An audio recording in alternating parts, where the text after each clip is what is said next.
I don't personally invest in real estate outside of REITs that are publicly traded in the market. Here, me too, right? That's my current situation. I have a lot of money invested in REITs, right?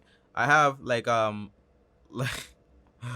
right now, like 100% of my wealth is in the stock market. Hey guys, hi, Bryson here. Welcome to my show. And today, guys, we are going to be reacting to this video that I actually found.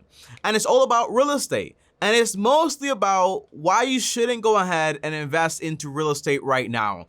And I know this is weird because everyone thinks that real estate, the stock market, everything is always a great investment. And by the way, whenever anyone asks me and tells me, Tommy, should I invest? My first instinct is always say, hey, do you have a skill? Do you make a decent amount of money? If the answer is no, invest that money into yourself. And real estate is cool, but it is expensive to get into. And it also is expensive to actually maintain. And things don't always go your way, so keep that in mind. It's very solid. Now, guys, let's find out exactly what this guy has to say here. And by the way, this is actually a financial advisor. So he has that title, which is pretty cool. Let's find out what it's all like, okay? And by the way, guys, like this video. On top of that, also subscribe to the channel and all that good stuff. And if you want to call me, schedule a call with me for free. The link is down below. And talk to your boy one-on-one for free. Without further ado, though, let's watch this video together. If you are casually considering investing in real estate, it's hard for me to recommend that because you're going to be at a disadvantage to people who are doing it professionally. Interesting. So I remember this quote by Peter Lynch that said basically, sometimes you are going to be 10 times more ahead of the broker that's basically doing investing for a living, because you as a consumer, you get to bypass all the BS and just get straight to what you're going to find and what you're going to buy. And that's one of the biggest benefit of being like a consumer, you know, and then knowing how to invest exactly. So I wouldn't say like you as not being a professional in real estate, you're not able to invest. That wouldn't be my idea. You know, if you're ready to invest, for example, you have a paid off home, you have money in the bank for emergencies, you have no debt, you have also money in investments, and you want to invest in money, that's fine. You don't have to be professional. And when it comes to professionals, they have books. So you read those books, you get the grasp of those ideas, and then you practice. But don't go ahead and basically buy your first property, be like $1 million property. Not smart. So I personally choose not to make casual investments of that. Oh, casual investments. That size and scale where I have no real time to dedicate toward them. How Josh Brown invests in real estate. By the way, ACORN is popping with CNBC, huh? I've been a financial advisor all my adult life. The first and only job I've ever had. I appear on CNBC's halftime report. By the way, financial advisors are cool, but some of them get crazy commissions for recommending products that, although they're cool, they're not the best products for you. Keep that in mind. By the way, he got Biggie in the background. I think this is if I'm not mistaken, is this Chase, JP Morgan, if I'm not mistaken. And this is Yoda. We all know who this is. And this is a pair of sneakers, okay? A lot of popular things that kind of grab my attention, you know, American history. And closing bell each week.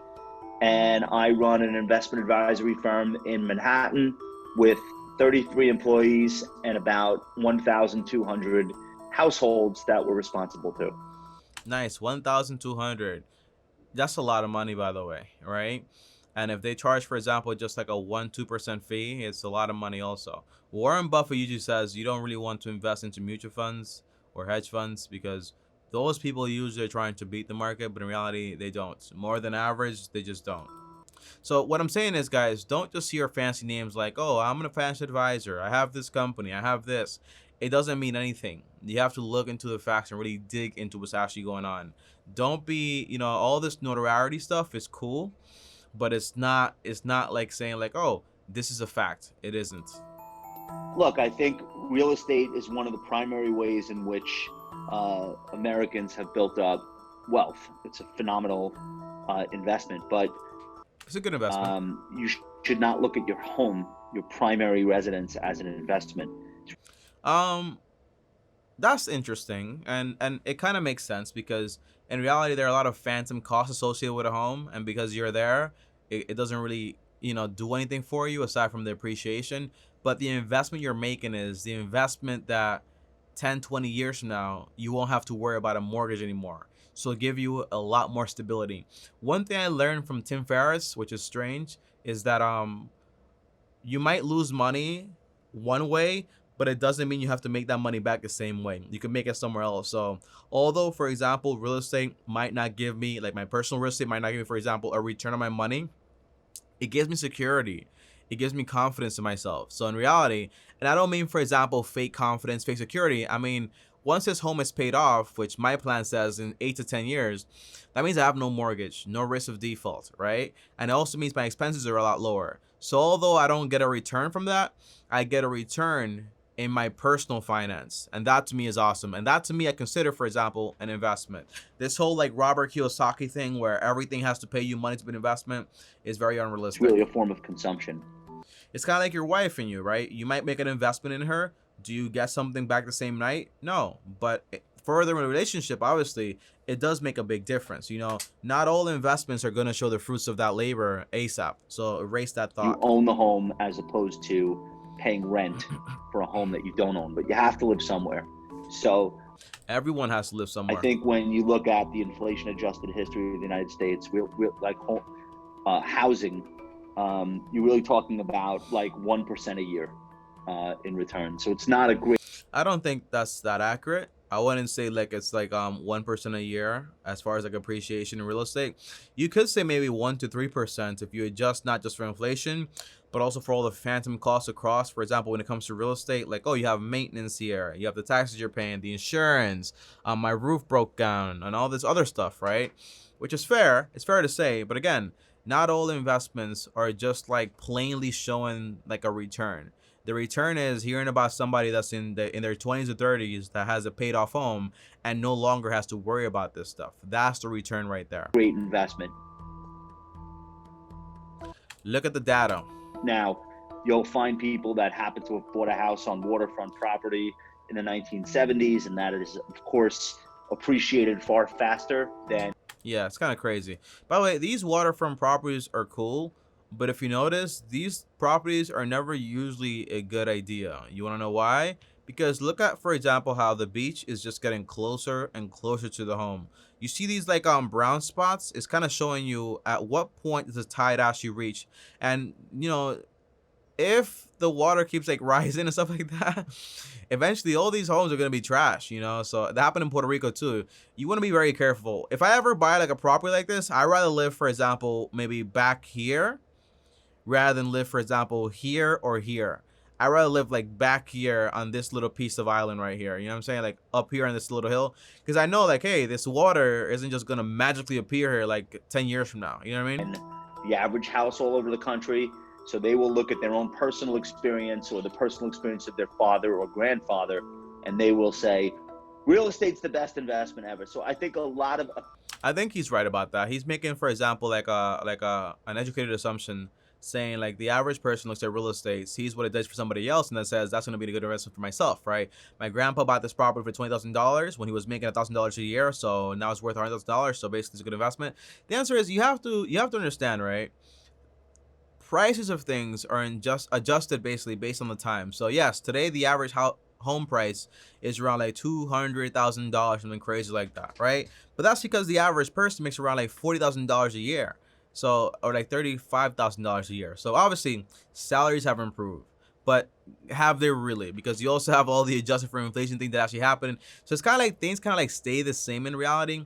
It's just numbers increase as basically the dollar loses more and more value.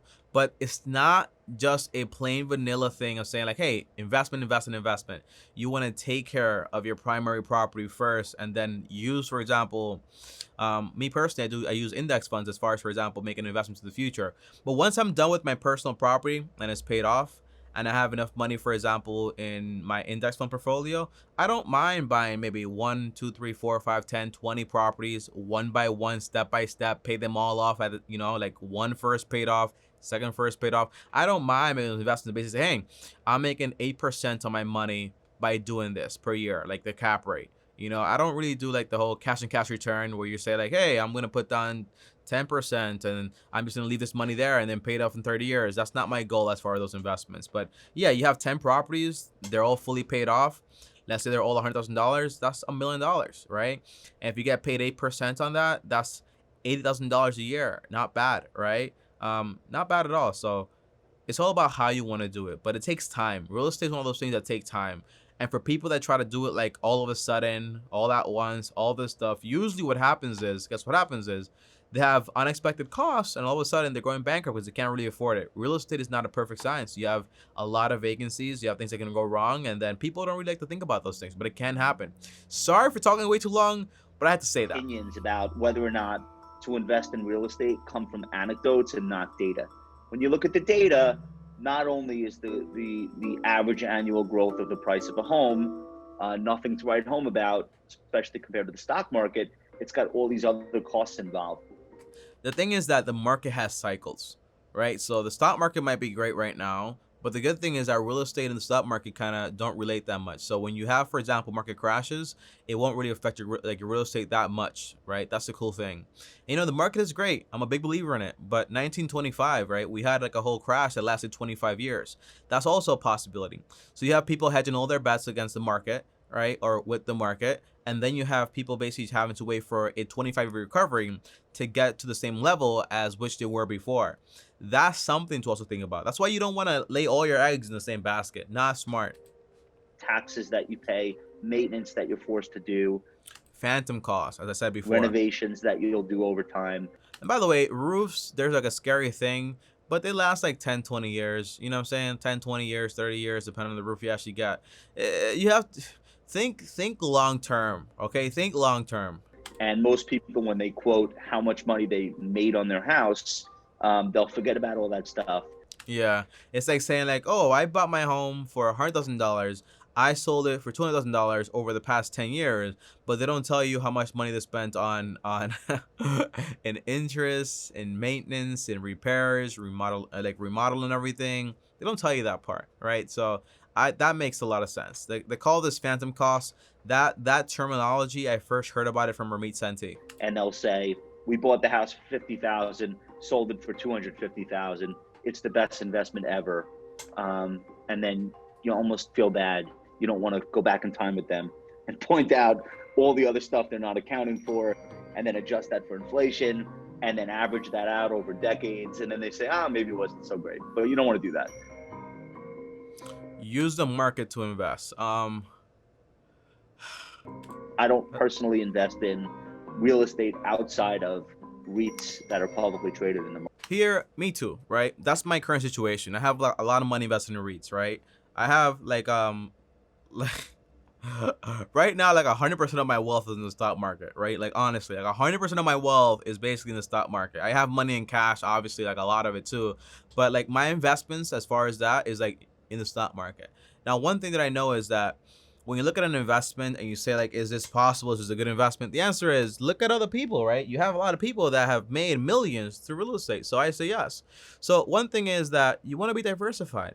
So although I have like 100% of my money in real estate, I mean in the stock market, which is fine, in index funds, great for me. That makes you passive income. I'm very happy with the returns I've made so far, which is great because the market is awesome.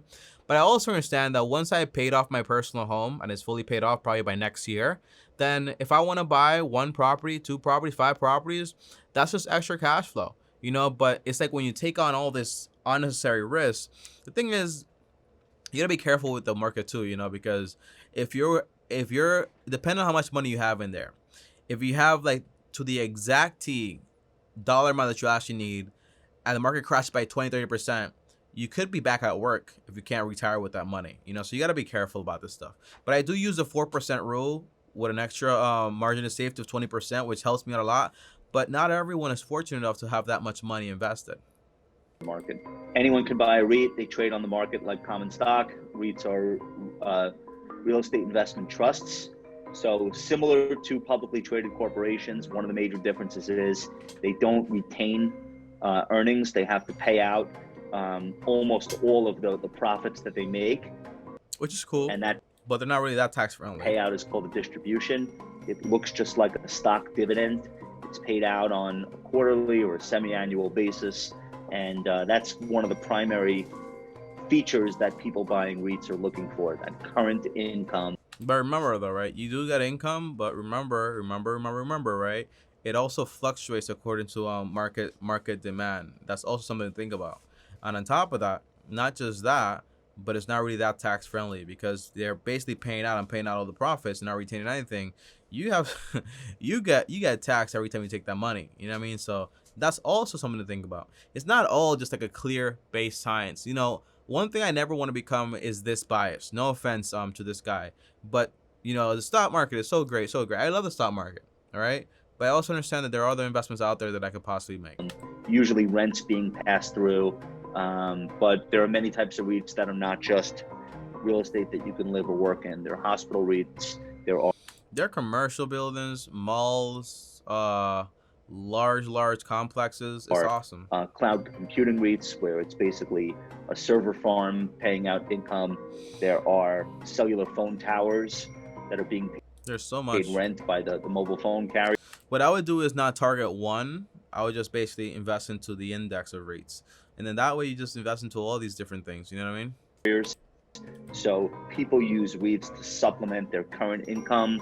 They're a little bit of a cross between a bond in terms of the... How much do REITs pay right now? How much are my REITs actually paying me right now? That's something I want to tell you guys real quick. Let's go over on M1 Finance and basically find out what's my payout on my REITs right now. Like what's the return or the dividends or whatever.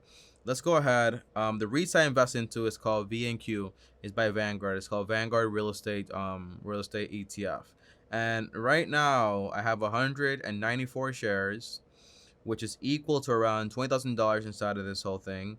And doesn't show me here, but let me go, for example, on Google and find out for you guys. 1 second. Yeah, so right now you're getting paid around a dividend yield of around 2.99%. That's around $3 per share, right? So because I have, for example, 194 shares, if I'm not mistaken, yeah, like 194 shares, I get paid multiplied by $3. I get paid around $582 every single year divided by 12. That's around $48 every single week, you know, I mean, every single month, which is not that bad, nothing crazy, but it is $20,000 to make $48, you know, plus all the appreciation. You can't forget about that. The income, but they have equity-like volatility. Yeah, you see, that's what I mentioned here, equity-like volatility. What that means is, and by the way, this video is over. What that means is, you know, although you have like this value into these REITs, it doesn't really matter that much, because if the market decides that, hey, we no longer like them, we don't want to invest into them, they could basically crash like crazy. And if you understand REITs and you know what you're investing into, that could be like a chance to actually invest for a discount. My point is this was a great video. This guy's very biased as far as stocks, and I like it because I'm also very biased as I like from stocks or whatever. I love the stock market, but I also comprehend that real estate, you know, is not a bad investment. It's pretty good. I seen Graham Stephan do it. I seen Dave Ramsey do it. I seen Charlie Munger do it. I seen Meet Kevin do it. It's a great investment. It's not that bad. Now, would I personally do it the same way that all those people did it? The answer is no. The way I would do it is I would invest into real estate once I'm fully cashed out on my property. So basically I paid it off, my first property, paid off in cash. Then I have an emergency fund. I also have my investment being invested every single year or every single month, and I have no debt. So when I buy my first property for investment purposes, I put down 20%. I make sure it's no more than a third of my income per month.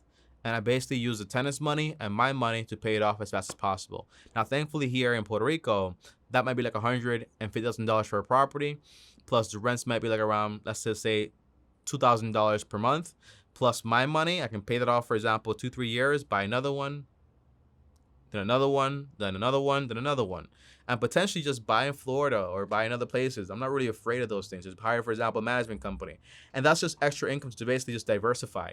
I have 10 properties fully paid off. Now you have, for example, 10 properties, $8,000 per month or $2,000 per month. That's $10,000 a month, you know, not bad at all if you ask me.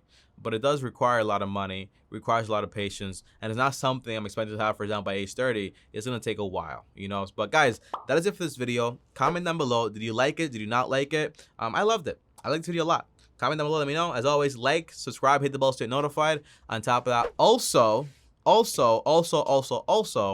if you want to call me, call me. The link is down below. You can call me for free. Schedule a call right now. Follow me on Instagram, Tiny Bryson. On top of that, here, right here, what is this? Right here, this is my another video, right? Other video right here. Click my face right here. See you guys tomorrow. And as always, peace out. Long-term team for the win.